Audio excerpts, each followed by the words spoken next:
Maka naumul alim khairun min ibadatil juhal. Jadi tidurnya orang yang berilmu itu lebih utama daripada ibadahnya orang yang bodoh. Waduh.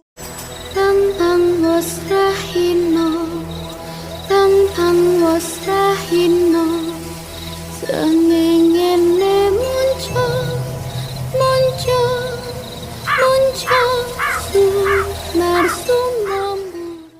Assalamualaikum warahmatullahi wabarakatuh. Selamat datang di Teras Misteri. Di teras tempatnya kita berdiskusi ya. Kali ini kita mau membahas sesuatu hal yang biasa kita bahas di keseharian, gak jauh-jauh lah. Apalagi kita sebagai umat muslim pasti gak asing dengan pertanyaan-pertanyaan yang bakal kita ajukan dengan teman seperjuangan saya. Gak usah basa-basi biar gak terlalu basi. Pertanyaan pertama, Tat. Iya. Apa itu iman? Aduh, belum apa-apa udah tanya apa itu iman. Iman gitu ya. Iya, bukan iman muhrimin ya, bukan nama iman ini. Iman. Iman itu adalah ucapan, keyakinan dan pekerjaan. Gitu. Jadi ketika seseorang beriman, itu ada dari ucapannya, ada dari keyakinannya, dan ada dari harokahnya, gerakannya. Gerakannya yang dilakukan. Sebagai tanda bahwa dia itu orang yang beriman. Gitu. Dan keimanan ini Pak bisa naik, bisa turun. Itu bukan hakikatnya, tapi derajatnya ya Pak. Jadi keimanan itu kadang bisa yazid, wayankus, kadang bertambah, kadang berkurang. Seperti keimanan kita. Ya. Ada yazid, layankus, bertambah, tidak berkurang. Ada layazid, walayankus, tidak bertambah dan tidak berkurang. Nah, itu keimanannya bukan hakikat keimanannya, Pak. Gitu. Itu derajat keimanan. Jadi derajat keimanan seseorang itu ada yang lagi bertambah, ada yang lagi turun, lagi naik-naiknya, lagi turun-turunnya. Kalau dia lagi taat gitu, dalam kebaikan berarti itu bertanda dia lagi naik. Iya. Kalau dia sedang maksiat berarti lagi turun gitu. Berarti hakikatnya mah iman itu ya secara iman nggak nambah nggak naik ya. Iya, kalau tapi hakikatnya itu derajat, tidak bertambah tidak naik, tetap stabil gitu. Karena ketika keimanan, hakikat keimanan seseorang itu turun, ya, maka itu dinamakan dengan syak, ragu. Dan ini tidak sah keimanan seseorang yang ragu. Gitu. Makanya hakikat keimanan itu dia tidak turun dan tidak naik ya. Tapi secara derajat keimanan ini bisa naik ya. Kalau kita mengerjakan sesuatu hal yang baik, berarti derajatnya naik. Iya. Ketika kita mengerjakan sesuatu yang buruk, maka derajat ini turun gitu. Iya, derajat keimanannya. Itu secara penjelasan sederhana ya teman-teman. Terus pertanyaan selanjutnya Ustadz, yaitu adalah tadi ada pertanyaan, apakah ketaatan kita, sholat kita, amal ibadah kita, sedekah kita itu yang menjamin nanti kita masuk surga, Tat? Yang menjamin manusia masuk surga itu adalah rahmat Allah Subhanahu wa Ta'ala. Jadi bukan hakikatnya dari ibadah kita. Bukan hakikatnya ibadah kita dari sholat kita, dari puasa kita, zakat kita, sedekah kita, bukan. Tapi yang memasukkan kita, menjadikan asbab kita masuk surga itu disebabkan masuk dengan rahmat Allah. Jadi masuk surganya dengan rahmat Allah, bukan dengan ibadah kita, bukan. Gitu. Ibadah kita ini adalah sebagian asbab yang menyebabkan kita mendapatkan rahmat Allah. Gitu. Dengan cara ibadah. Yang rayu lah. Iya, dengan cara ibadah lah kita bisa mendapatkan rahmat Allah. Dan kita bisa masuk surga dengan rahmat Allah. Jadi bukan dengan hakikat dari ibadah kita. Gitu. Karena dulu juga ada Pak, satu kisah nih. Dulu ada seorang mujahid ahli ibadah yang umurnya ratusan tahun. Gitu. Ada ceritakan ya. Nah, ketika dia sudah meninggal dunia, kemudian kata Allah Subhanahu wa Ta'ala kepada para malaikat, wahai malaikat, masukkan ia ke neraka. Padahal tuh seumur hidupnya selama ratusan tahun dia ibadah tuh Tat ya. Mm-mm. Asbabnya apa tuh Tat? Nah, masukkan dia ke neraka. Gitu. Nah, ini asalnya.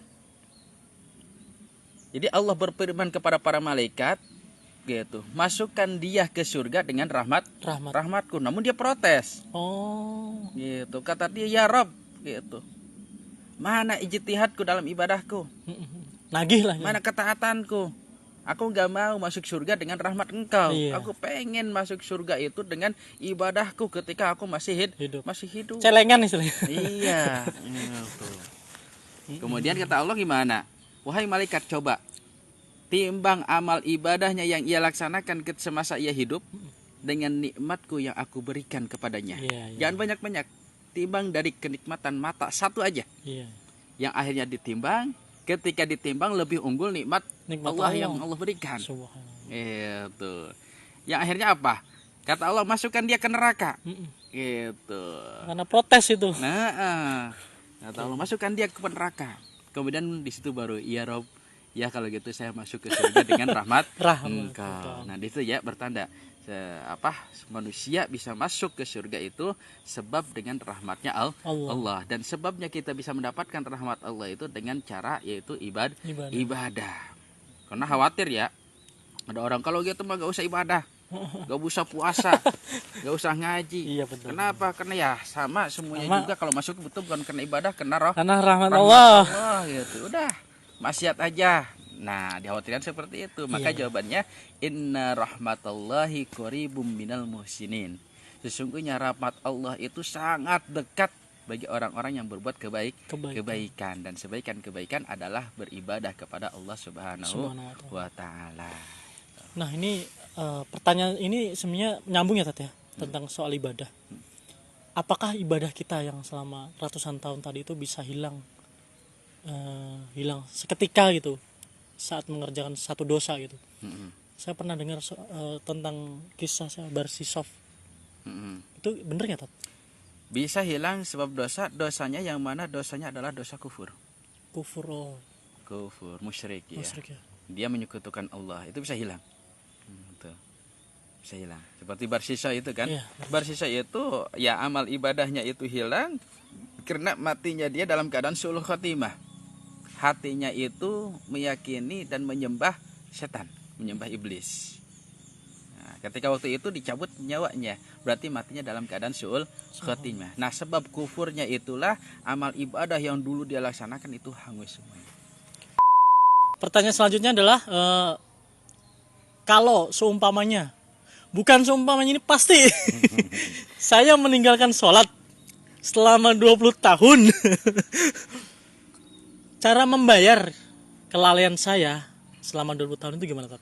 Bisa nggak? Apa ya udahlah sholat udah tinggalin, ya udah yang penting sekarang jangan diulangin gitu. Bisa nggak kayak gitu?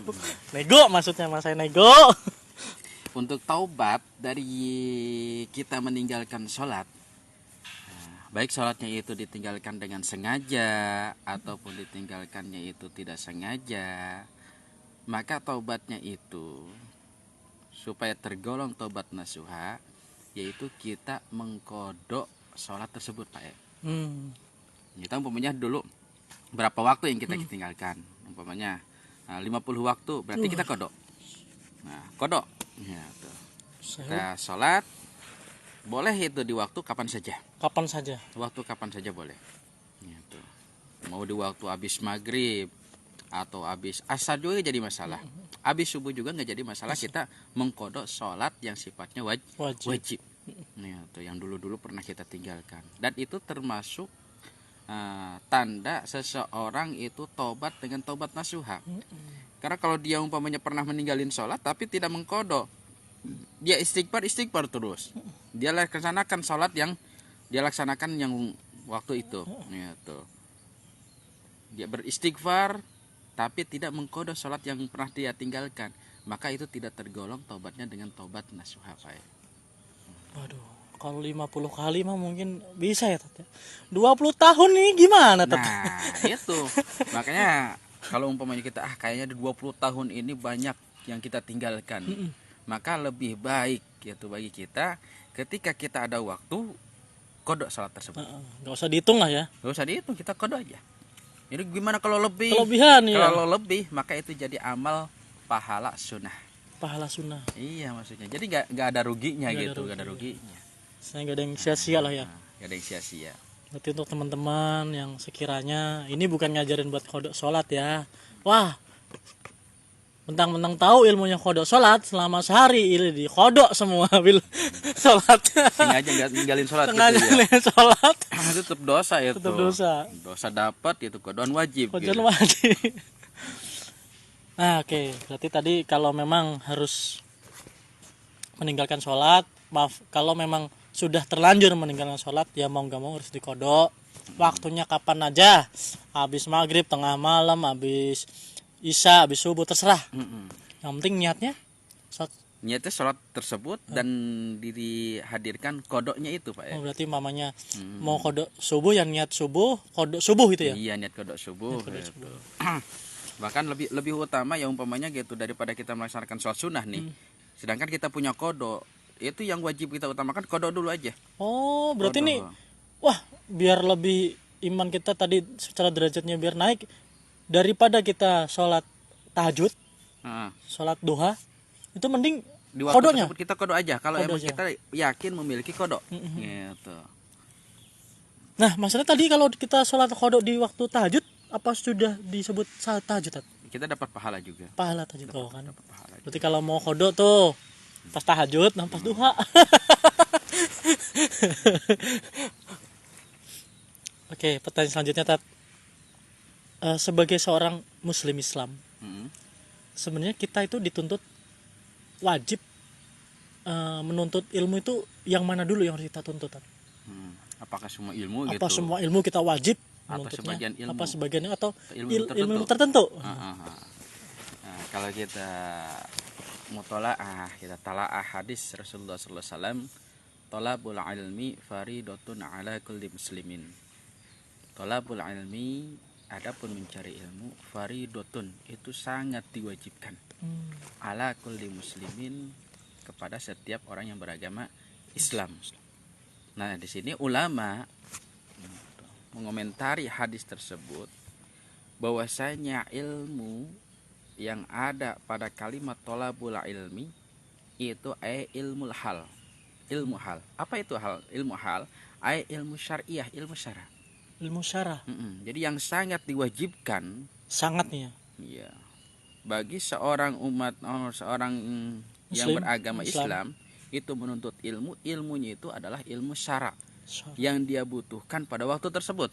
Umpamanya Contohnya, dia belum tahu ilmu tata cara sholat. sholat, tata cara wudhu, maka wajib bagi ia mengetahui ilmu tersebut, mencari ilmu kefiah wudhu, kefiah sholat. Iya, iya. Gitu. Nah itu yang disebut dengan ilmu syara dan disebut dengan ilmu hal. Jadi nggak semua ilmu Pak ya, Berarti nggak semua. sesuai kebutuhan lah ya. Sesuai kebutuhan. Yang sangat mendesak itu yang wajib. Dia tahu wajib ya. Itu sifatnya. termasuk yang dibutuhkan sehari-hari. Sehari-hari yang kita laksanakan wudhu, sholat. Sholat Nih itu berarti wajib. wajib. Nah umpamanya kita mendekati bulan Ramadan, berarti kita wajib mengetahui Iya. ilmu puasa. Itu juga. Karena setiap amaliyah kita jika tidak dibarengi dengan ilmunya itu tertolak dan tidak akan diterima. Waduh. Berarti kita Fakullu man bighairi ilmin ya'malu a'maluhu mardudatun la tuqbal. percuma ya kita sholat tapi nggak tahu ilmunya, jangan-jangan nggak sah ya sholatnya. Iya, bisa Iya, masuk iya. kepada gasah. Kalau kita nggak tahu Nggak tahu. ilmunya, maka wajib bagi seseorang itu menuntut ilmu dalam ibadah kita supaya ibadah kita terarah. Betul, betul. Gitu, supaya ibadah kita benar sesuai dengan apa yang diajarkan oleh Rasulullah, para sahabat dan para ulama. Oke, Tat. Nah, sepenting apa Tat? Seorang yang punya ilmu ini apakah diberikan istilahnya apa? Barokah atau keistimewaan lah, keistimewaan orang berilmu itu apa? Oh, banyak. Keutamaan orang yang berilmu dengan orang yang tidak berilmu itu banyak sekali. Sampai-sampai tidurnya orang yang berilmu ini mendapatkan pahala. Waduh, Masuk tidurnya ibadah. aja masuk ibadah, bos. Tidak sama dengan tidurnya orang yang tidak berilmu. Ngopinya orang berilmu dengan ngopinya orang yang tidak berilmu Kopi. Ini beda. Beda. Walaupun sama-sama Kopi. kopi. Gitu. Bedanya apa? Bedanya kalau orang yang berilmu ini mendapatkan pahala, orang yang tidak berilmu ini tidak mendapatkan pahala. Kopi doang, Tidurnya ya. orang berilmu dengan tidurnya orang yang tidak berilmu ini beda. Tidurnya orang yang berilmu mendapatkan pahala, tidurnya orang yang tidak berilmu tidak mendapatkan pahala. Kenapa demikian? Kenapa? Orang yang berilmu ketika ia melaksanakan aktivitas sehari-hari, yang mana aktivitasnya itu yang baik, itu bukan kemaksiatan, dibarengi dengan hatinya tujuannya untuk ibadah, memperkuat ibadah. Seperti orang yang berilmu dia tidur, tidurnya dia niatkan dalam hatinya supaya bisa melaksanakan tahajud atau ibadah yang lain gitu, nggak ngantuk. Berarti dalam niatnya udah baik. Maka tidurnya ini menjadi pahala. Ketika makan, ketika minum tujuan supaya kuat ibadah gitu, maka mendapatkan pahala. Tapi kalau tidurnya, makannya, minumnya orang yang tidak berilmu, galau, diputusin pacar, tidur aja seharian, Bos. Jadi kalau yang tidak berilmu ya makan ya tujuannya apa? Minum supaya menghilangkan haus. Makan tujuannya apa? Ya supaya nggak lemas gitu. Tujuannya itu. Bukan tujuan untuk ibadah. Tapi kalau tujuan setiap aktivitas kita yang baik diniatkan untuk ibadah, untuk kuat ibadah, maka itu akan mendapatkan pahala. Maka naumul alim khairun min ibadatil juhal. Jadi tidurnya orang yang berilmu itu lebih utama daripada ibadahnya orang yang bodoh. Waduh, Bos. Yang bodoh gak tahu ilmunya, ibadah ribuan rakaat dilaksanakan, tapi gak tahu ilmunya. Gitu. Tapi orang yang berilmu sedang tidur, tetap lebih utama orang yang berilmu tidur dibanding orang yang beribadah. Ya. Ada keterangannya, riwayat Rasulullah. Yang apa? Masalah setan itu katanya saya pernah dengar. Ada. Ya? Jadi setan yang mana dia ada di pintu masjid, mau masuk ke masjid dia gak berani. Tujuannya mau menggoda orang yang sedang sholat. Tapi dia takut sama orang yang tidur. Ditegur sama Rasulullah, jawabannya apa?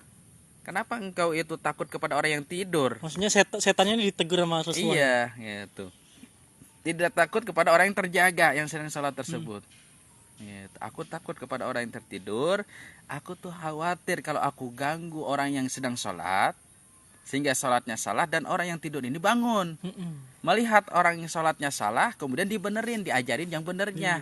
Nah dari situlah. Gitu. Jadi setan tuh benar-benar gak mau ya. Yang namanya manusia mencari ilmu. Makanya godaan mencari ilmu berat banget. Mengaji, tunduh. Mengaji, ngantuk. Aduh, makanya jangan suzon kalau ada orang tidur di masjid. Jangan-jangan tidurnya itu berilmu. Oke, mungkin sedikit aja ya siraman rohani untuk saya. Besok-besok kita lanjut lagi untuk pembahasan yang lebih menarik lagi. Kita cari lagi apa yang lebih bermanfaat. Ada nggak? Ternyata saya baru tahu nih. Saya tidur tapi saya berilmu itu lebih utama dibanding orang yang beribadah. Jangan. Iya. Oke ya, mungkin pelajaran kali ini cukup menyentuh hati ya, dari segi keimanan tadi, derajat keimanan dan lain-lain, kemudian ke ridwan Allah itu bukan surga itu bukan karena ibadah kita, melainkan dari rahmat Allah. Kemudian tadi kita sudah dijelaskan mengenai bagaimana membayar hutang sholat. Nyata sholat itu juga harus dibayar, Bos, ya. Bahkan lebih diutamakan mengkodok sholat daripada menjalankan sholat yang sunnah. Ya. Kemudian yang terakhir tadi, wajibnya menuntut ilmu yang darurat. Salah satu tadi ilmu syara. Ya saja. Oke, terima kasih teman-teman. Semoga dapat bermanfaat untuk saya pribadi dan untuk teman-teman juga.